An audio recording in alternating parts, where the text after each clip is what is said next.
discrepância enorme entre o que apontavam as pesquisas e o resultado nas urnas. Então eu vou começar aqui com a primeira pauta, falando sobre a derrota de Manuela Dávila e Guilherme Boulos no segundo turno. Vamos lá. As atenções estavam voltadas para duas capitais em especial, Porto Alegre e São Paulo. Nas duas cidades, candidaturas do campo da esquerda radical estavam disputando com perspectiva de votação expressiva. Bom, esse texto acho que deve estar bem longo aqui. A questão é, né, na véspera das eleições, nós podemos ver que a Manuela Dávila, ela virou nas pesquisas da Ibope, né? Ela estava com 51%, e o Melo estava com 49%. Só que, como nós vimos, como todo mundo acompanhou, o resultado na urna foi diferente. O Sebastião Melo estava com 54,63% e a Manuela Dávila com 45,37%. Ou seja, está completamente fora da margem de erro. Está fora da margem de erro. E aí, né, esse caso em específico chamou muita atenção, porque o Ibope veio a público, né, o CEO lá e tal, e pediu desculpa.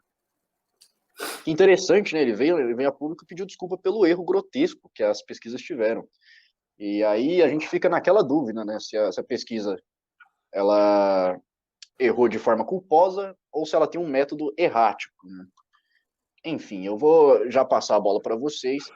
Eu quero que você, Alan, desenvolva melhor sobre o assunto e traga para nós, da sua sapiência aí, todo o conhecimento reunido que você tem aí.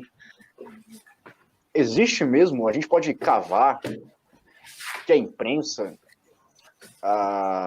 os institutos de pesquisa, a mídia e uma boa parte dos espaços públicos, de debate público, etc., fizeram um crescimento meio que artificial da esquerda, tentaram, sabe, dar aquela inflamada, subir, fazer um efeito manada para chegar no segundo turno e dar ali, tentar virar e tal. Você acha que a gente pode cavar que realmente acontece isso? Pelas inúmeras coincidências, né? A gente teve aqui em São Paulo, teve em Recife, teve no Rio de Janeiro com a Benedita da Silva também, teve em Minas lá com o Bruno Engler, teve lá em Porto Alegre. Então são vários casos, tanto no primeiro turno quanto no segundo. Eu quero saber de você, a gente pode cavar isso ou não pode?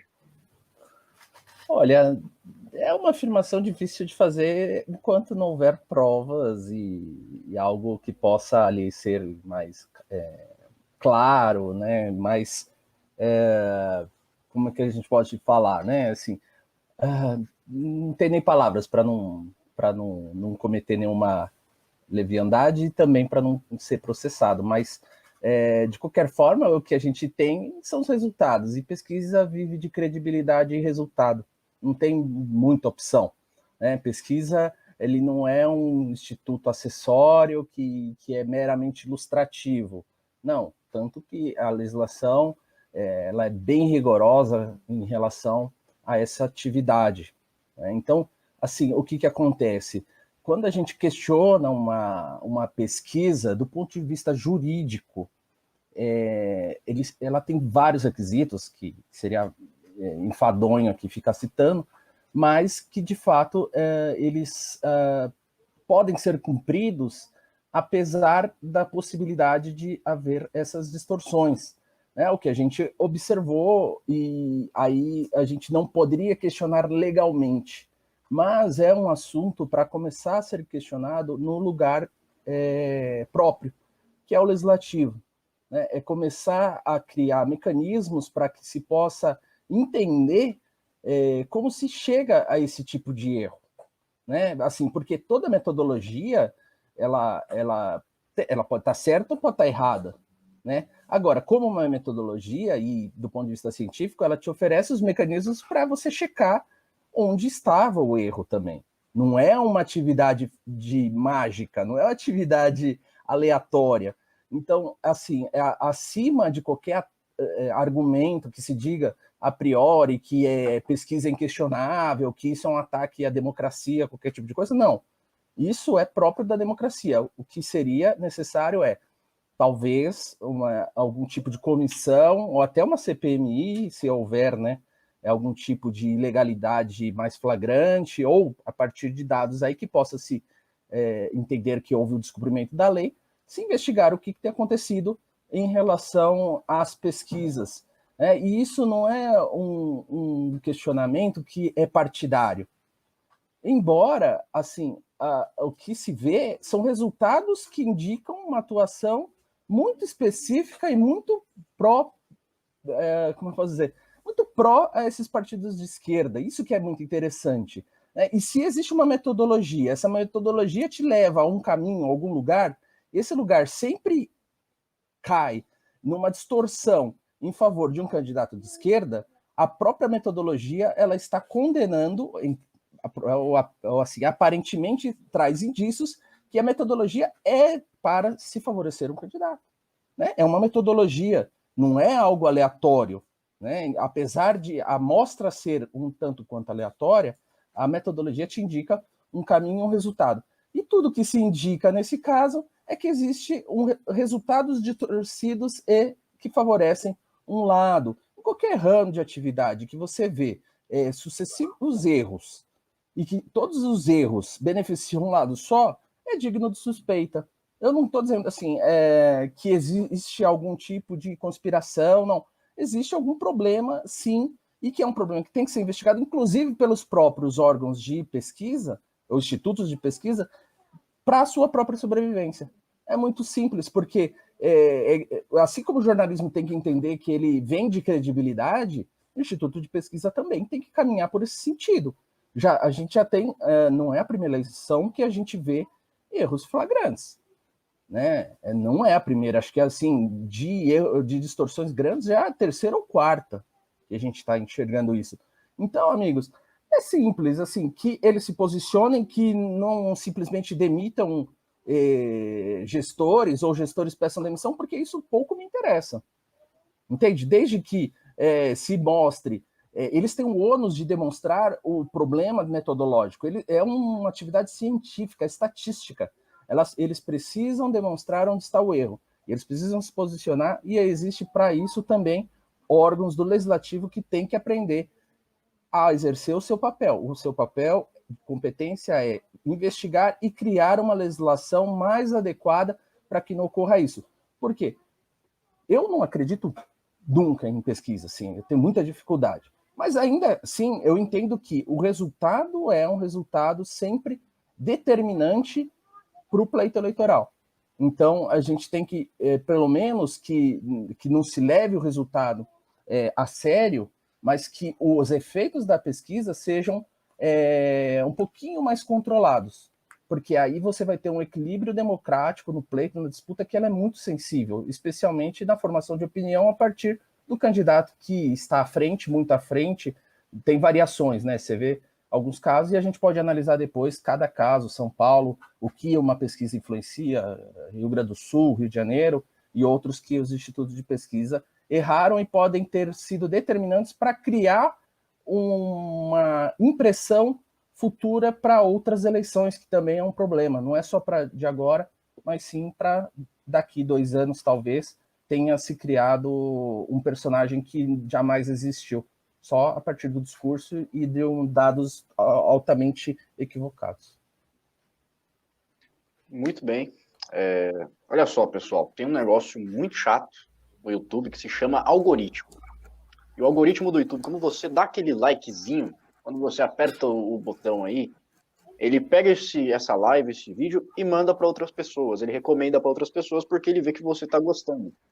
Então ele trabalha desse jeito. Então se você mostrar que está gostando dessa live, deixar o seu likezinho aí, essa live vai chegar para mais pessoas, a gente vai ter uma interação muito mais bacana aqui.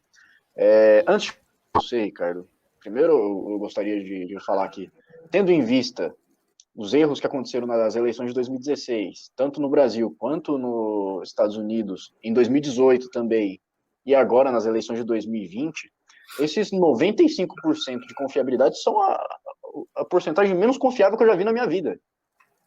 Porque são muitos erros, cara. São muitos erros. Agora, além de você discorrer aí sobre a gente cavar se há isso, eu quero que você diga também que você acha dessa história? Tem uma intencionalidade por trás ali? Ou é um problema metodológico? É um problema que a gente não conseguiu identificar ainda? Assim, eu subscrevo inteiramente a opinião do Alan.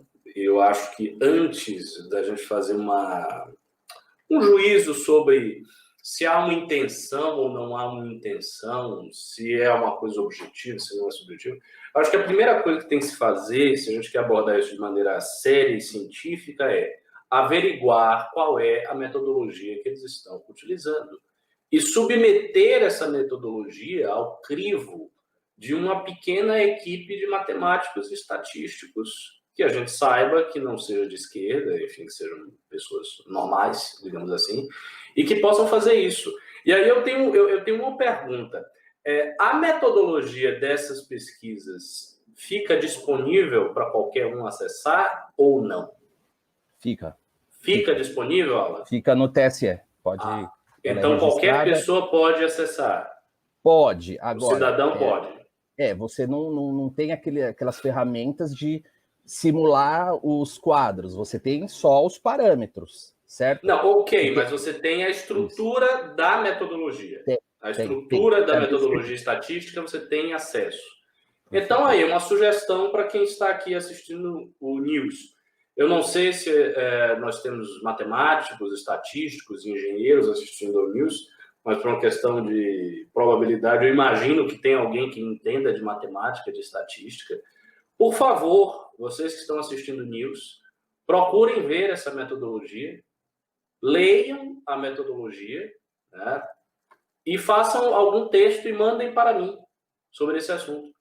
Assim, se o texto ficar bom, se for um texto assim, uma análise cuidadosa de como é a metodologia e por que esses erros aparecem, né, ou seja, uma especulação em cima do método. Por que os erros do Ibope são frequentes? Por que os erros do Datafolha são frequentes? Por isso, isso e isso. Essa metodologia acaba favorecendo esse tipo de candidato, porque a pesquisa é feita nesses parâmetros, não deveriam ser esses parâmetros, deveriam ser outros. Se algum de vocês escrever isso aí, a gente publica no News, divulga aqui no MBL, divulga no MBL News, faz um trabalho de divulgação importante para esse artigo, que eu acho que é uma coisa que precisa ser, primeiramente, analisada pelas pessoas que entendem de estatística, né? Então, essa é a primeira coisa. A segunda é, de fato, isso aí é um dado material, as pesquisas nessa eleição favoreceram os candidatos de esquerda. Ponto. E aí não se pode dizer que as pesquisas favoreceram os candidatos que eram ideológicos, né? Porque se poderia dizer isso. Não, o que se conseguiu verificar nas pesquisas é os candidatos que geram um engajamento mais espontâneo acabaram pontuando melhor nas pesquisas, e aí a gente viu no segundo turno aquele voto de máquina gigante que não foi capturado pelas pesquisas.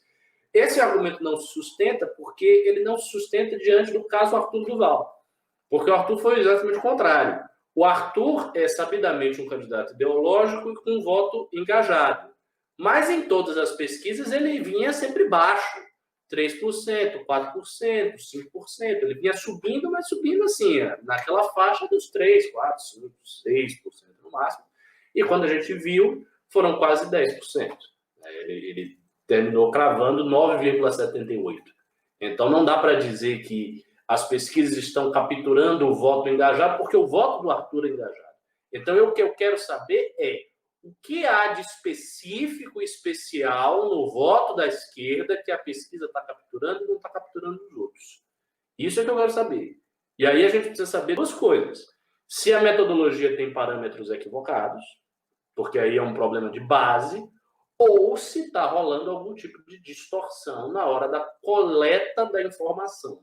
Porque você tem o método e você tem a coleta da informação. As pessoas vão e coletam essa informação de alguma maneira.